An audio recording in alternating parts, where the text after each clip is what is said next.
News Kannada ವಾಹಿನಿಗೆ ಸ್ವಾಗತ. ರಾಜ್ಯ ಕಾನೂನು ಸೇವೆಗಳ ಪ್ರಾಧಿಕಾರದ ನಿರ್ದೇಶನದಂತೆ ದಿನಾಂಕ 13/7/2024 ಜಿಲ್ಲೆಯಾದ್ಯಂತ ಎಲ್ಲ ನ್ಯಾಯಾಲಯಗಳಲ್ಲಿ ರಾಷ್ಟ್ರೀಯ ಜನತಾ ನ್ಯಾಯಾಲಯ ಹಮ್ಮಿಕೊಂಡಿರುವುದಾಗಿ ಜಿಲ್ಲಾ ಕಾನೂನು ಸೇವೆಗಳ ಪ್ರಾಧಿಕಾರದ ಅಧ್ಯಕ್ಷರು ಹಾಗೂ ಪ್ರಧಾನ ಜಿಲ್ಲಾ ಮತ್ತು ಸತ್ರ ನ್ಯಾಯಾಧೀಶರು ಆದ ಬಿ ಜಯಂತ್ ಕುಮಾರ್ ತಿಳಿಸಿದ್ದಾರೆ.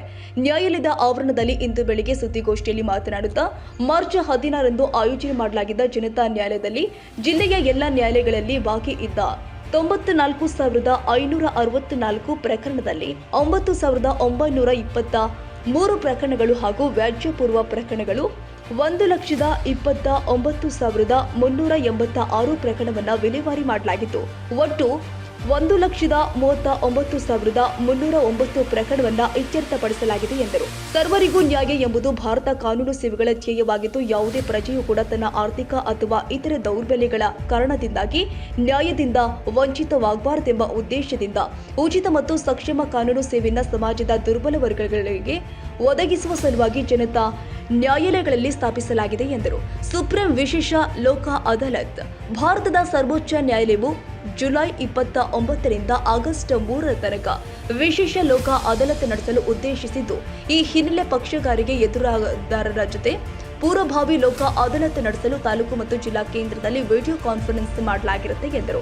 ಜಿಲ್ಲಾ ಕಾನೂನು ಸೇವಾ ಪ್ರಾಧಿಕಾರ ಹಾಗೂ ಎಲ್ಲ ತಾಲೂಕು ಕಾನೂನು ಸೇವಾ ಸಮಿತಿಯಲ್ಲಿ ವಿಡಿಯೋ ಕಾನ್ಫರೆನ್ಸ್ ಸ್ಥಾಪಿಸಲಾಗಿದ್ದು, ಎಲ್ಲ ಪಕ್ಷಗಾರರು ಇದರ ಮೂಲಕ ಸರ್ವೋಚ್ಚ ನ್ಯಾಯಾಲಯವು ನಡೆಸುವ ಲೋಕ ಅದಾಲತ್ನಲ್ಲಿ ಭಾಗವಹಿಸಲು ಅವಕಾಶ ಮಾಡಿಕೊಡಲಾಗಿದೆ ಎಂದರು. ಭಾರತ ಸರ್ವೋಚ್ಚ ನ್ಯಾಯಾಲಯ ನಡೆಸುವ ವಿಶೇಷ ಅದಾಲತ್ನಲ್ಲಿ ತುಮಕೂರು ಜಿಲ್ಲೆಗೆ ಸಂಬಂಧಪಟ್ಟಂತೆ 18 ಪ್ರಕರಣಗಳನ್ನು ರಾಜ್ಯ ಸಂಧಾನದಲ್ಲಿ ವಿಡಿಯೋ ಕಾನ್ಫರೆನ್ಸ್ ಮೂಲಕ ಇತ್ಯರ್ಥಪಡಿಸಲು ಅವಕಾಶ ಮಾಡಿರುವುದಾಗಿ ಹೇಳಿದ್ದಾರೆ. ಜಿಲ್ಲಾ ಕಾನೂನು ಸೇವೆಗಳ ಪ್ರಾಧಿಕಾರದ ಸದಸ್ಯ ಕಾರ್ಯದರ್ಶಿ ಮತ್ತು ಹಿರಿಯ ಸಿವಿಲ್ ನ್ಯಾಯಾಧೀಶರು ಆದ ಶ್ರೀಮತಿ ನೂರುನ್ನಿಸ್ ಮಾತನಾಡುತ್ತಾ, ನ್ಯಾಯಾಲಯದಲ್ಲಿ ಬಾಕಿ ಇರುವ ಪ್ರಕರಣಗಳ ಬಗ್ಗೆ ಹೆಚ್ಚಿನ ಮಾಹಿತಿಗಾಗಿ ತಮ್ಮ ವಕೀಲರನ್ನ ಸಂಪರ್ಕಿಸಿ ರಾಜಿ ಮಾಡಿಕೊಳ್ಳಬಹುದು. ಹೆಚ್ಚಿನ ಮಾಹಿತಿಗಾಗಿ ಕಚೇರಿಯ ದೂರವಾಣಿ ಸಂಖ್ಯೆ 0816225533 ಅಥವಾ 9141193959 ಸಂಪರ್ಕಿಸಿ ಅಂತ ಮನವಿ ಮಾಡಿದ್ದಾರೆ. ಅವಕಾಶ ಇಲ್ಲದೆ ಇರುವುದರಿಂದ ಅದೇ ರೀತಿ ಸಿವಿಲ್ ಕೇಸುಗಳಲ್ಲಿ ಸಿವಿಲ್ ಪ್ರಕರಣಗಳಲ್ಲಿ ಪಕ್ಷಕಾರರು ನ್ಯಾಯಾಲಯಕ್ಕೆ ಭರಿಸಿದ ಶುಲ್ಕ ನ್ಯಾಯಾಲಯ ಶುಲ್ಕವನ್ನು ಸಂಪೂರ್ಣವಾಗಿ ಅವರಿಗೆ ಹಿಂದಕ್ಕೆ ರಾಜ್ಯದಲ್ಲಿ ಹಿಂದಕ್ಕೆ ಕೊಡಲಾಗ್ತದೆ. ಇದೆಲ್ಲ ಲಾಭಗಳಿರುವುದರಿಂದ ತಾವೆಲ್ಲರೂ ಮಾಧ್ಯಮ ಹಾಗೂ ಟಿವಿ ಪತ್ರಿಕಾ ಮಾಧ್ಯಮದವರು ಸಾರ್ವಜನಿಕರಿಗೆ ಕಕ್ಷಿದಾರರಿಗೆ ಈ ಲೋಕ ಅದಾಲತ್ನ ಮಹತ್ವವನ್ನು ಸರ್ವ ಬಗ್ಗೆ ಹಾಗೂ ಹೆಚ್ಚಿನ ಪ್ರಕರಣಗಳು ರಾಜ್ಯ ಇತ್ಯರ್ಥವಾಗಲಿಕ್ಕೆ ನಮ್ಮ ಜೊತೆ ಸಹಕರಿಸಬೇಕಂತ ನಾನು ಕೇಳ್ತೀನಿ.